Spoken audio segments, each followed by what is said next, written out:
The powerful caste decide to teach Ratnam a lesson. This is the third video. जो शक्तिशाली जाते थे उन्होंने रत्नम को एक पाठ पढ़ाने के बारे में निर्णय लिया। His community was order to ostracise him.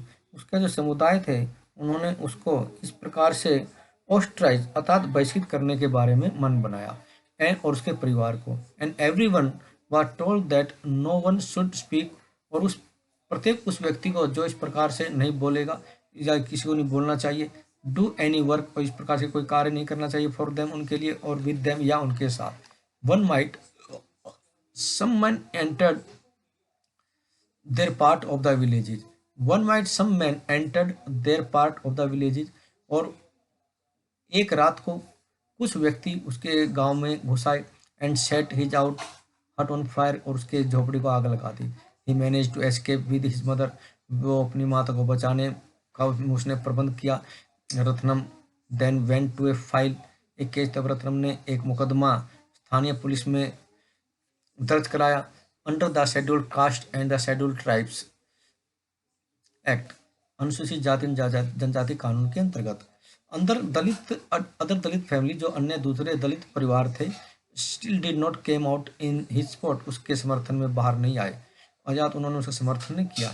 As they were scared क्योंकि उन्हें भय था that a similar fate might await them if you spoke out.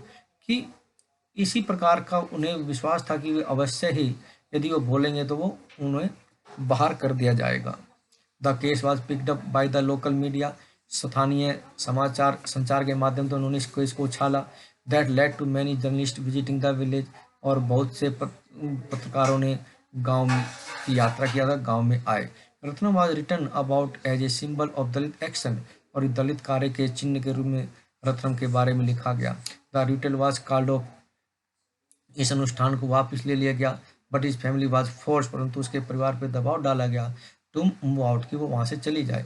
And they continue to be ostracised by the powerful caste. और इस प्रकार से जो शक्तिशाली जाते थे उन्होंने उनका बहिष्कार निरंतर रखा गांव में।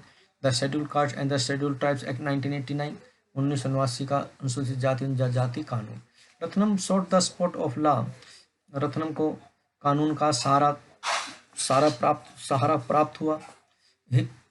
Filing his complaint under the above act. और उसकी जो कंप्लेंट थी इस एक्ट के अंतर्गत फाइल की गई। To protest against the domination and violence of the powerful caste in the village. जो शक्तिशाली जाति थी गांव में उनके प्रभुत्व और उनके उल्लंघन या उनके उपद्रव के बारे में। This act was framed in 1989। इस कानून की जो भूमिका थी 1979 में रखी गई। इन रेस्पॉन्स टू डिमांड इन मांगों के प्रति मेड बाय दलित जो कि दलितों के द्वारा और अन्य के द्वारा उठाई जाती हैं कि that government must take seriously कि सरकार गंभीर रूप से इस बारे में ध्यान दे। द इल ट्रीटमेंट जो कि अनुचित व्यवहार और अमानवीयता या अत्याचार उनके प्रति किए जाते थे दलित और जनजातीय समूह के लिए। फेस इन एवरी डे सन जो कि प्रतिदिन इस प्रकार का सामना करते थे। While such treatment had persisted जब इस प्रकार के व्यवहार देखने को मिलते थे या दृढ़ता से उनके प्रति किए जाते थे फॉर ए लॉन्ग टाइम लंबे समय से। It had acquired A violent character. तब इस प्रकार के एक उपद्रवी कार्य की आवश्यकता थी। इन द लेट 1970s और 1980 जो कि 1970 और 80 के दौरान हुए। ड्यूरिंग दिस पीरियड इसी अवधि के दौरान in part of southern India दक्षिण भारत के कुछ हिस्सों में ए नंबर ऑफ एसेटिव दलित कुछ इस प्रकार के जो हठधर्मी या दृढ़ धर्मी दलित समूह थे केम इनटू बीइंग वो सामने आए एंड असर्टेड देयर राइट्स और अपने मांग अधिकारों के बारे में वो लड़े अर्थात उन्होंने जोर दिया। They refuse to perform their so called caste duties. और इस प्रकार से जातियों के द्वारा की गई इन कार्यों के पूरा करने के लिए उन्होंने मना कर दिया। And insisted on being treated equally और सामान्य व्यवहार के प्रति उन्होंने जोर दिया। जैसे कि Ratnam they refuse to follow practice जैसे कि रत्नम ने इस प्रकार के व्यवहारों को करने से मना कर दिया। Located in the humiliation and exploration of Dalit जो कि दलितों के शोषण और अत्याचार से संबंधित थे। This resulted in the more powerful caste. इसका परिणाम यह हुआ कि जो अधिक शक्तिशाली जनजातियां थी अनलीजिंग वायलेंस अगेंस्ट देम उन्होंने उनके विरुद्ध इस प्रकार से जो वायलेंस थे उनको बढ़ावा दिया। In order to indicate to the government, और इस सरकार को इस प्रकार के आदेशों के लिए सूचित किया, that insensitivity was still being practice, कि जो अस्पृश्यता अभी भी व्यवहार में लाई जाती है, and in the most hideous manner, और इस प्रकार के बहुत ही जो अभद्र तरीके थे या कठोर तरीके थे उनके अंतर्गत। दलित ग्रुप डिमांडेड, दलित समूह की ये मांग थी, न्यू लॉज, इस नए कानून के अंतर्गत, that would list the various sorts of violence, किस प्रकार से जो उपद्रव उनके प्रति अपनाए जाते थे उनकी एक सूची सॉर्ट आउट की जाए, बनाई जाए, अगेंस्ट जो दलितों के प्रति की जाते थे, and prescribe stringent punishment for those who indulge in, और जो इसमें शामिल थे उन्हें इस प्रकार से कठोर दंड दिया जाए। Likewise through out the 1970 and 1970-80 के दौरान इसी प्रकार से आदिवासी पीपल सक्सेसफुली ऑर्गेनाइज, जो आदिवासी लोग थे वो सफलतापूर्वक संगठित हुए, उन्होंने अपने आप को संगठित किया, एंड डिमांडेड इक्वल राइट्स, और समान अधिकारों के लिए मांग की, फॉर देयर लैंड, अपनी जमीनों के लिए और संसाधनों के लिए, to be return to them, कि उन्हें वो वापस दिलाए जाए, that who had to face the anger of powerful social groups, और जो शक्तिशाली समूह के जो क्रोध थे उनका उनका भी उन्हें सामना करना पड़ा, and were subject to a great deal of violence, और जो उपद्रव के बड़े विषय थे उनका भी उन्होंने सामना करना पड़ा।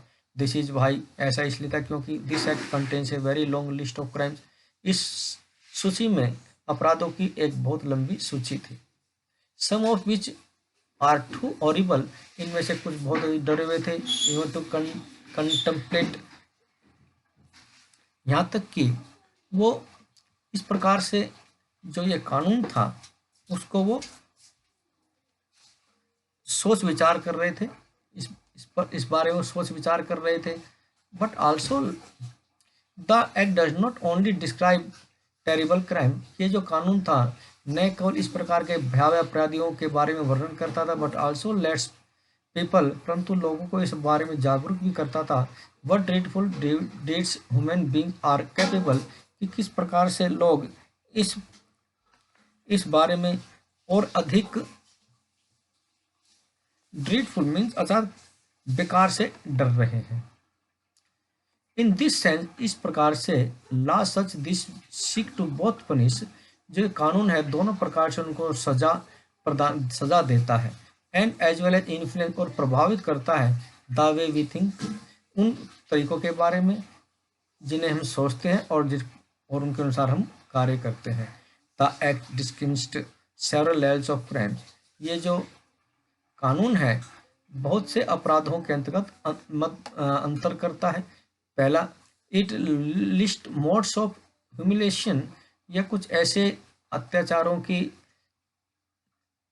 जो मानव अत्याचारों के साधन है उनकी सूची तैयार करता है, that are both physically and horrific, जो कि भौतिक और इस प्रकार से अधिक जो भयावह होते हैं, कठोर होते हैं।